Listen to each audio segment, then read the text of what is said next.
কড়াই গরম হয়ে গেছে, দিয়ে দিচ্ছি সরষের তেল।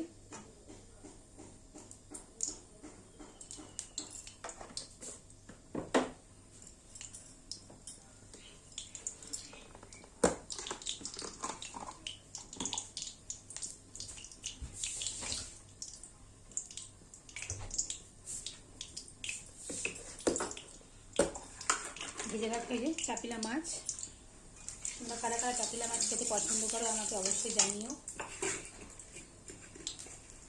তেলে রাখা পেঁয়াজ কুচি দিয়ে দিচ্ছি।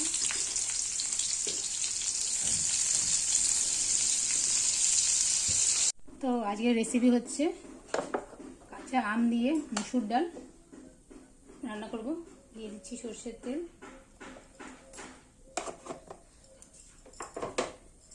গাছের আম, এই যে দেখো আম আর ডালটা সেদ্ধ করে নিয়েছি।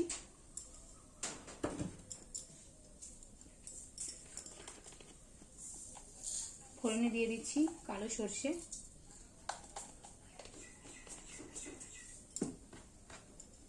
একটা শুকনো লঙ্কা,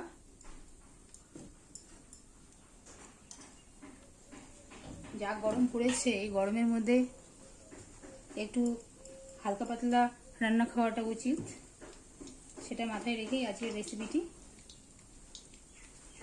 ফোড়ন হয়ে গেছে, আমি এবার দিয়ে দিচ্ছি সেদ্ধ করা ডাল, আমটা।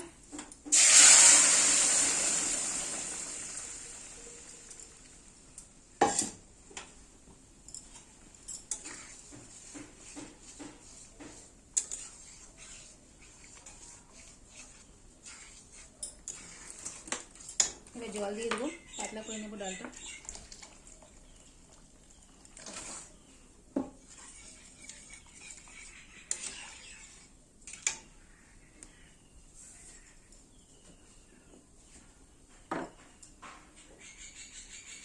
দিয়ে দিচ্ছি পরিমাণ মতো নুন,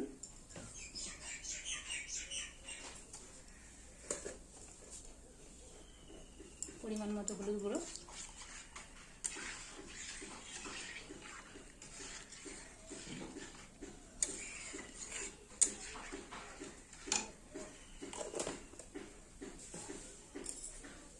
আর আজকে দুটো রান্না করব। একটা হচ্ছে আম দিয়ে মসুর ডাল, আর একটা হচ্ছে আলু দিয়ে চাপিলা মাছের ঝাল। তোমরা দুটো রেসিপি দেখবে অবশ্যই। আমি এখন এটা ফুটিয়ে নিচ্ছি, 10 মিনিট ফুটিয়ে নিলেই হয়ে যাবে ডালটা। এই যে দেখো ডালটা হয়ে গেছে, নামিয়ে নিয়েছি। এই যে আমগুলো তো একবারে গলেই গেছে, গলে ডাল হয়ে গেছে, সবগুলো আমি গলাইনি, এই যে গোটা গোটা আছে, তো হয়ে গেছে। এবার আমি নেক্সট রেসিপিটি শুরু করে দিচ্ছি, দেখতে থাকো। আলুটা ভাজা ভাজা হয়ে গেছে,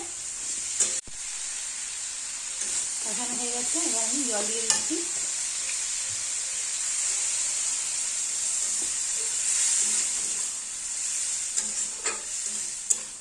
একটু পরিমাণ মতো জল দিয়ে দেবো, তাহলে আলুগুলো তাড়াতাড়ি সেদ্ধ হয়ে যাবে।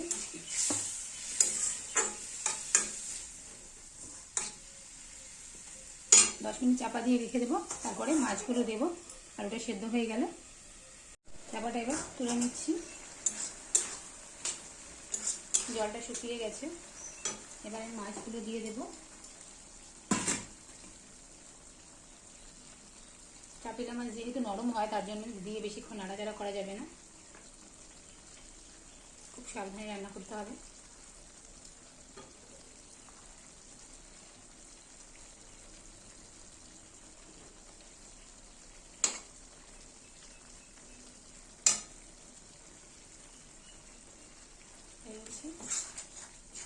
এবার আমি একটু ঝোলে ঢাল করে মিশিয়ে মিশিয়ে ডুবিয়ে ডুবিয়ে দেবো।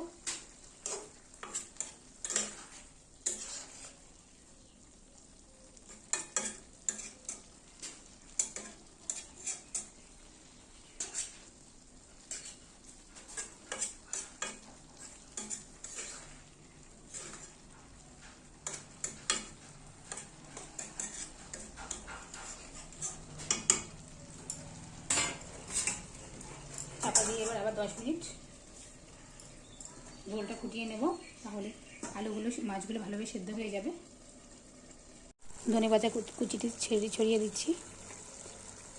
বাড়ির ধনেপাতা কালকে তুলে রেখেছিলাম, যা গরম, জলে ভিজিয়ে রাখা সত্ত্বেও শুকিয়ে গেছে। যাই হোক, চলে তো,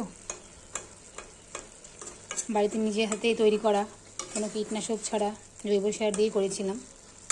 তো হয়ে মিশিয়ে নিয়েছি। আলুগুলো প্রায় সেদ্ধ হয়ে গেছে, আর কিছুক্ষণ সেদ্ধ হবে। আবারও চাপা দিয়ে রেখে দিই। তো এই যে জলটা দিয়েছিলাম, জলটা শুকিয়ে গেছে। এই যে আলু সেদ্ধ হয়ে গেছে। কিছু মাছ চলে গেল নিচে, আলুর নিচে, এই যে দেখো। তো রেসিপিটি রেডি হয়ে গেল। কেমন হয়েছে কাবিলা মাছের ঝাল তোমরা অবশ্যই আমাকে কমেন্ট করে জানিও। ভালো লাগলে লাইক, কমেন্ট, আর আমার চ্যানেলটি সাবস্ক্রাইব করতে ভুলো না। সাগরিকা ধনঞ্জয় লাইফস্টাইল। তোমরা আমার পাশে থেকো, আমিও তোমাদের পাশে আছি। তো সবাই ভালো থেকো। দেখা হচ্ছে অন্য কোনো রান্নার ভিডিওতে।